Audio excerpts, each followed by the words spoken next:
अल्लाह के रसूल फरमा रहे दो भारी चीजें छोड़े जा रहा हूँ, एक कुरान है, दूसरी मेरी अहले बैत है। और फिर अहले बैत से मोहब्बत के बारे में इतनी तालीम दी, इतनी तालीम दी, इतनी तालीम दी। फरमाया उज़क्किरुकुमुल्लाह फी अहली बैती, उज़क्किरुकुमुल्लाह फी अहली बैती। ऐ लोगों, मेरी अहले बैत के बारे में अल्लाह से डरते रहना, मेरी अहले बैत के बारे में अल्लाह से डरते रहना। अपनी गोद में अहले बैत को बिठाकर फरमाया, लोगों मैं अपनी अहले बैत तुमको बतौर अमानत सौंप करके जा रहा हूँ। मेरे बाद मेरी अहले बैत के साथ तुम क्या सलूक करोगे ये मैं देखूंगा। मेरे बाद मेरी अहले बैत के बारे में मेरे नायब बनना, जैसे मैं अहले बैत से मोहब्बत करता हूँ तुम भी अहले बैत से मोहब्बत करना। अब आपसे पूछना चाहता हूँ, मोहब्बत अहले बैत की दावत इतनी ज्यादा क्यों दी गई? बल्कि यहाँ तक फरमाया खास तौर पे अहले बैत में इमाम हुसैन के बारे में, हुसैन व मिन्नी व आना मिनल हुसैन, हुसैन मुझसे है, मैं हुसैन से हूँ, हुसैन मेरा है, मैं हुसैन का हूँ। और फिर क्या फरमाया,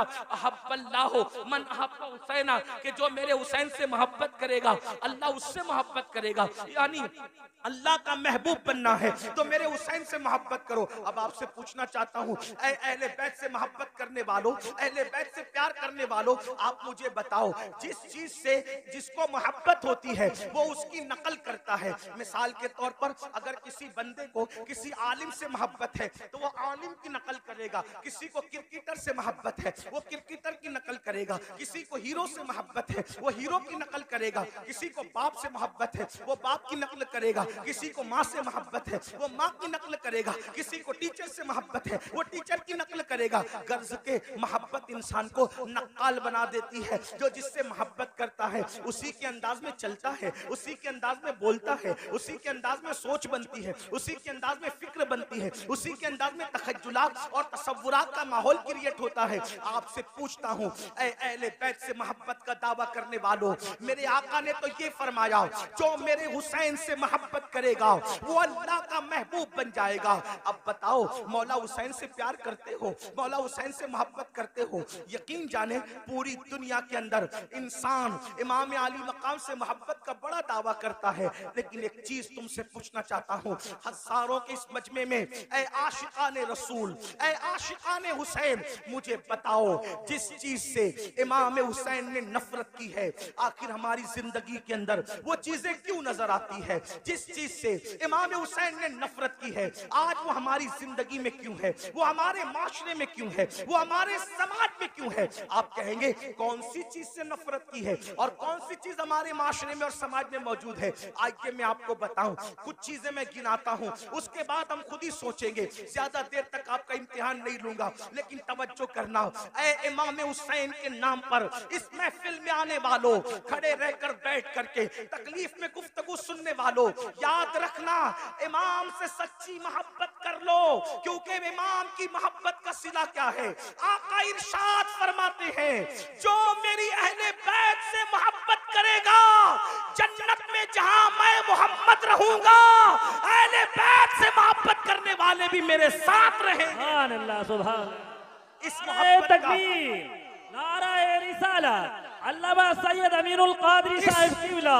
इस मोहब्बत का सिला क्या है? हुजूर के साथ जन्नत में जाओगे, लेकिन मोहब्बत करो, मोहब्बत के नाम पे चीटिंग ना करो, मोहब्बत के नाम पर हेरा फेरी ना करो, मोहब्बत के नाम पे दिखावा मत करो, मोहब्बत करो अल्लाह अल्लाह। अब देखो मोहब्बत का तकाजा ये है, जो जिससे मोहब्बत करता है उसके तरीके पर अमल करता है, जो जिससे मोहब्बत करता है वो जिस चीज से नफरत करे उससे नफरत करता है। मिसाल के तौर पे एक हदीस में पढ़ता हूँ, देखो मोहब्बत का मफहूम समझ में आएगा। अल्लाह अकबर, मदीने मुनव्वरा की सरजमीन है, मदीने की सरजमीन पर एक शख्स अपनी ऊँटनी को पाजेब पहना करके, अपनी ऊँटनी को पाजेब पहना करके ले करके जा रहा है। पाजेब समझते हैं पैर के अंदर, आप लोग बैठ जाओ।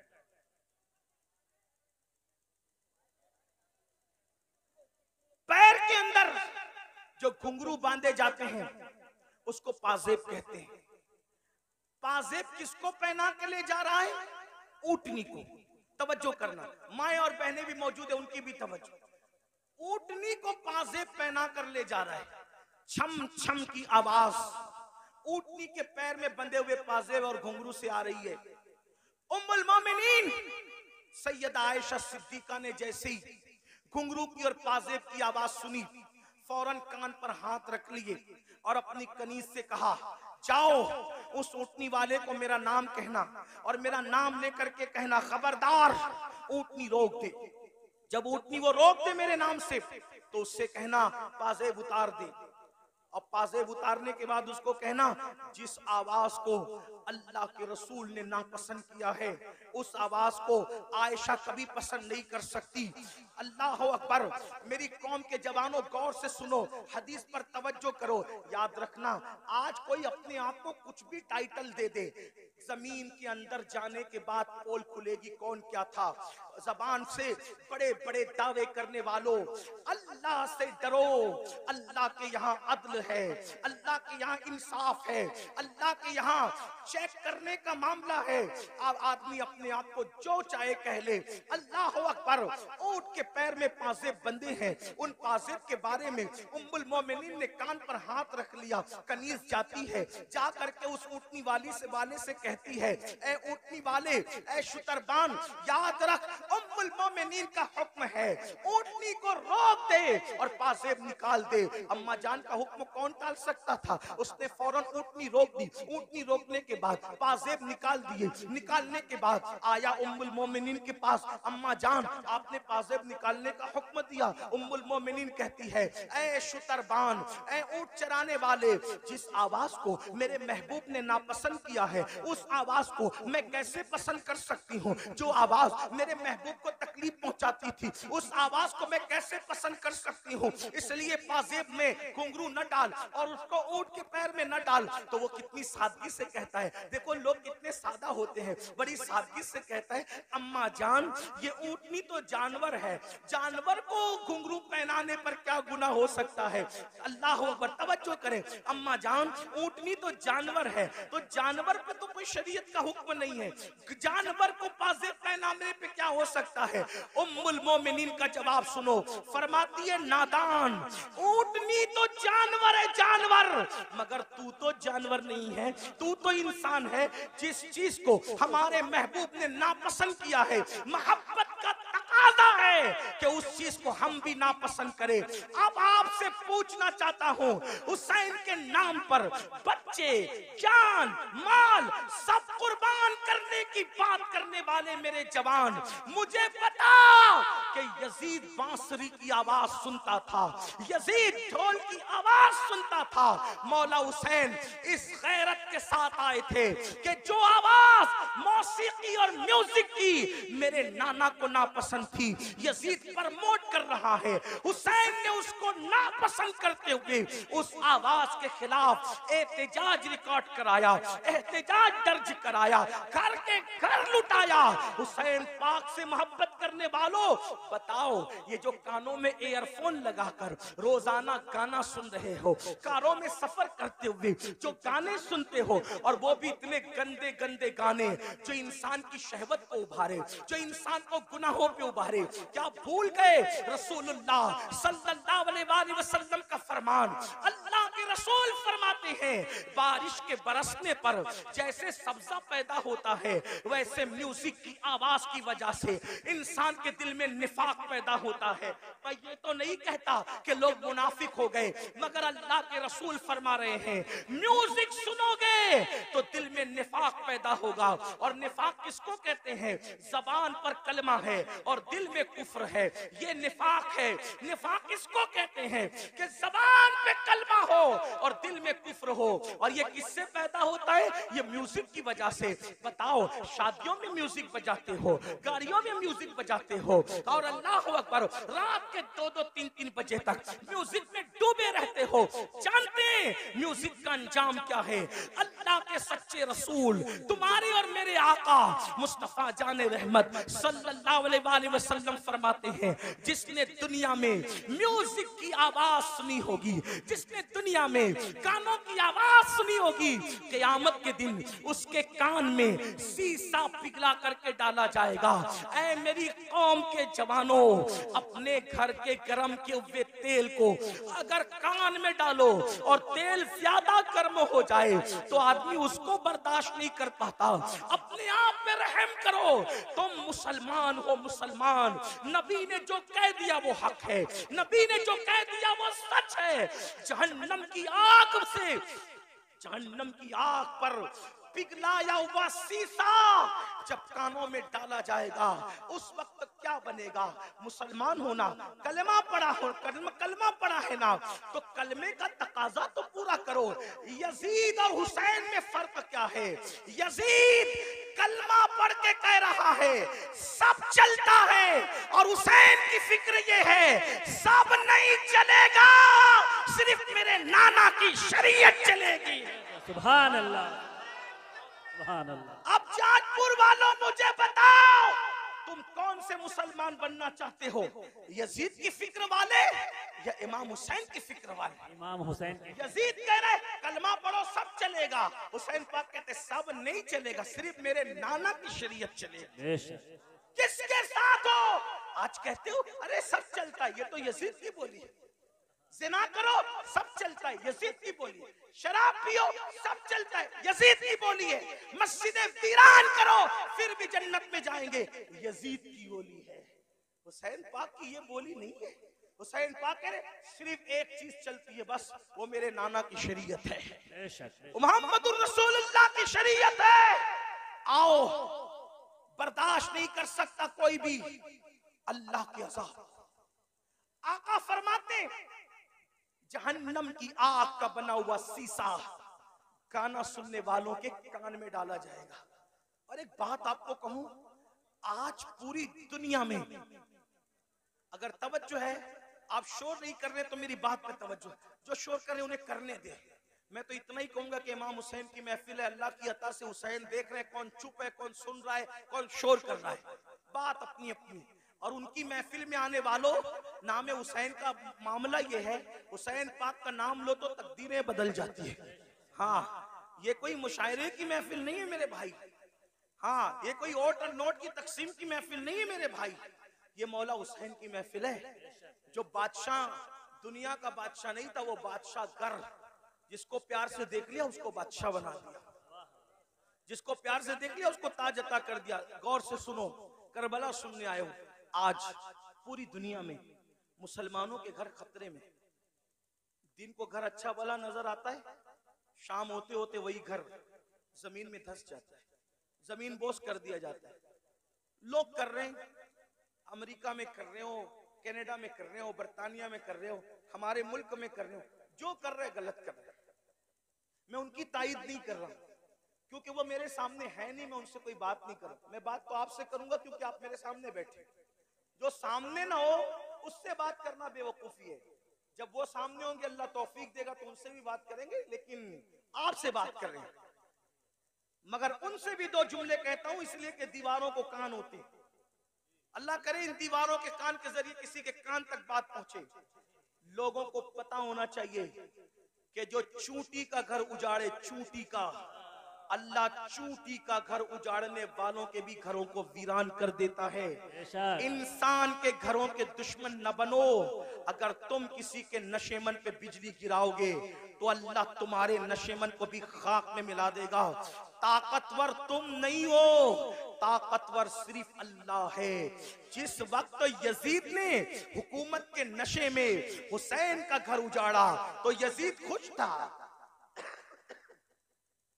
अल्लाहुम्मा सल्ली अला सय्यिदिना, नाराए तकबीर, दुरूद शरीफ पढ़े। अल्लाहुम्मा सल्ली अला सय्यिदिना व मौलाना मुहम्मदिन मादिनिल जूदी वल करम व आलिहि व सहबिहि व बारिक व सल्लिम सलातो व सलामन अलैका या रसूल अल्लाह। तो यजीद खुश था, मैंने हुकूमत के नशे में हुसैन का घर उजाड़ दिया, पूरा घर काट दिया। अब हुसैन की नस्ल नहीं रहेगी, मेरे लिए रास्ता क्लियर हो गया। जो मेरी राह में रुकावट बन रहा था मैंने सबको काट दिया। लेकिन वो 8, 12 या 14 बेटों का बाप था।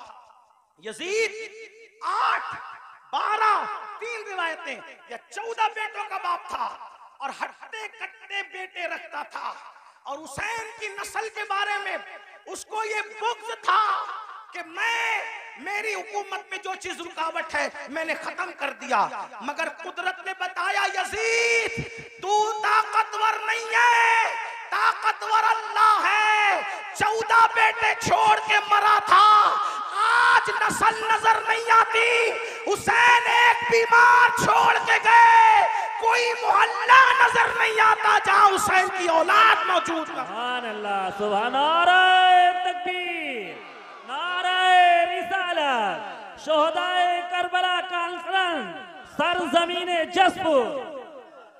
जमीन के अंदर भी अच्छे अच्छे औलाद हुसैन सो रही है और जमीन के ऊपर भी अच्छे अच्छे औलाद हुसैन नजर आ रही है। तो अर्ज ये कर रहा था, लेकिन जो लोग करते हैं मैं उनकी तायद नहीं करता। आप मगर सुने, क्योंकि मेरे सामने आप हैं। आपके घर खतरे में, दिन में घर ऊंचा दिखता है, नीचे बाद में खत्म हो जाता है। वजह उसकी हदीस सुनो। आज से 1450 साल पहले घर उजड़ने, घर बिखरने, घर धंसने, जलजले आने या किसी का घर टूट जाने की वजह बयान फरमाई। अल्लाह के रसूल अलैहिस्सलाम फरमाते हैं, जब तुम गाने, म्यूजिक और शराब में डूब जाओगे, ये मैं नहीं कह रहा हूं, अल्लाह के रसूल फरमा रहे हैं, जिसको अल्लामा इब्नुल जौजी ने नकल किया है। तवज्जो करना, आका इरशाद फरमाते हैं कि जब तुम गाने और म्यूजिक के अंदर और शराब के अंदर डूब जाओगे तो अल्लाह रातों रात तुम्हारे घरों को जमीन में धंसा देगा। रातों रात तुम्हारे घर जमीन में धंस जाएंगे। आज 16-16, 17-17 साल की उम्र के मेरे नौजवान फिल्म देखकर, सीरियल देखकर नशे की तरफ जा रहे हैं, म्यूजिक की तरफ जा रहे हैं। जिना फैशन हो चुका है। इमाम हुसैन इसी के खिलाफ तो खड़े हुए थे, अगर ये सब करते हो तो हुसैनी नहीं हो तुम, चाहे जो बन जाओ। मैं किसी एक को नहीं कह रहा हूं, अपने आप में डूब कर सोचो। अगर मस्जिद को तुमने वीरान कर दिया, अल्लाह के घर को वीरान कर दिया, फजर की नमाज में सोते पड़े हो, तो आप 7 समुंदरों का भी शरबत बना लो। तवज्जो करना, लोगों को मेरे जुमले तल्ख लगते हैं, लेकिन कोई कुछ कहे मेरे बारे में हकीकत है। 7 समुंदरों का शरबत बना लो, इमाम हुसैन के नाम पे बांट दो। लेकिन अगर तुम दीन मिटाओगे और शरबत बनाओगे तो इमाम हुसैन उस शरबत को कबूल नहीं करेंगे, बल्कि उस शरबत को तुम्हारे मुंह पे मार दिया जाएगा। लेकिन अगर तुमने बिल फर्ज सारी जिंदगी शरबत बनाया भी नहीं, शरबत पिलाया भी नहीं, हत्ता के शरबत का नाम भी नहीं लिया, लेकिन इमाम हुसैन जिस दीन को बचाने चले थे, अगर उस दीन की हिफाजत के लिए तुमने कुर्बानी दी तो इमाम हुसैन क़यामत में तुम्हें सीने से लगाएंगे। मेरे अजीज, मेरे भाई, आओ इमाम हुसैन के मिशन की तरफ तवज्जो करें। तो अर्ज ये कर रहा था, आजकल 16-16, 17-17 साल की उम्र के मेरे नौजवान इसी तरह शराब की तरफ, जिना की तरफ, जराइम की तरफ, म्यूजिक और गानों की तरफ जा रहे हैं, मस्जिदों को वीरान कर चुके हैं। मेरे अजीज भाई, अल्लाह के अजाब को दावत न दे, अल्लाह के गजब को दावत न दे। ये जो आप सोचते हैं ना कि हम लोग कुछ भी करेंगे जन्नत में चले जाएंगे, हम कुछ भी करेंगे हम आखिरत में कामयाब हो जाएंगे, मेरे भाई, मेरे अजीज, ये दुनिया है दुनिया, ये दुनिया मक्कार है, ये दुनिया गद्दार है, ये दुनिया बेवफा है। इस दुनिया से दिल न लगा, तू कुछ भी कमाएगा, तू कुछ भी कमाएगा, तू कितना भी जमाएगा, मगर याद रखना, अगर तूने आखिरत की तैयारी न की, अगर तुमने आखिरत की तैयारी न की, सब दुनिया ही के अंदर धरा के धरा रह जाएगा। कुरान कहता है, ला तंसा नसीबका मिनद दुनिया, दुनिया से अपने नसीब का मत भूल। मेरे भाई, क्या तू मेरे आका की वो हदीस भूल चुका है? अल्लाह के रसूल ने फरमाया, जिसने दुनिया के अंदर शराब का सिर्फ एक घूंट पिया होगा, जब वो मर के कब्र में जाएगा तो उसका मुंह सूअर की तरह कर दिया जाएगा या बंदर की तरह कर दिया जाएगा। आओ मेरे भाइयों, एक बुजुर्ग के हाथ पर, एक बुजुर्ग के हाथ पर एक कफन चोर ने तौबा की थी। अल्लाह अकबर, दिल के कानों से सुन लेना, एक कफन चोर ने एक बुजुर्ग के हाथ पे तौबा की थी। उस बुजुर्ग ने उस कफन चोर को तौबा करवाई और तौबा करवाने के बाद कफन चोर से पूछा, ऐ कफन चोर, अब तू मेरे हाथ पे तौबा कर चुका है, तूने कितने कफन चुराए? उसने कहा, हुजूर हुजूर मैंने तो हजारों मुर्दों को नंगा किया, उनके कफन चुराए, मुसलमानों के कफन चुराए, जी मुसलमानों के कफन चुराए। तो उस बुजुर्ग ने कहा सच सच बताना ऐ कफन चोर, सच सच बताना कि तूने जब मुर्दों के कफन चुराए तो कितने मुर्दे थे जिनके चेहरे मरने के बाद कब्र में किबले की तरफ थे।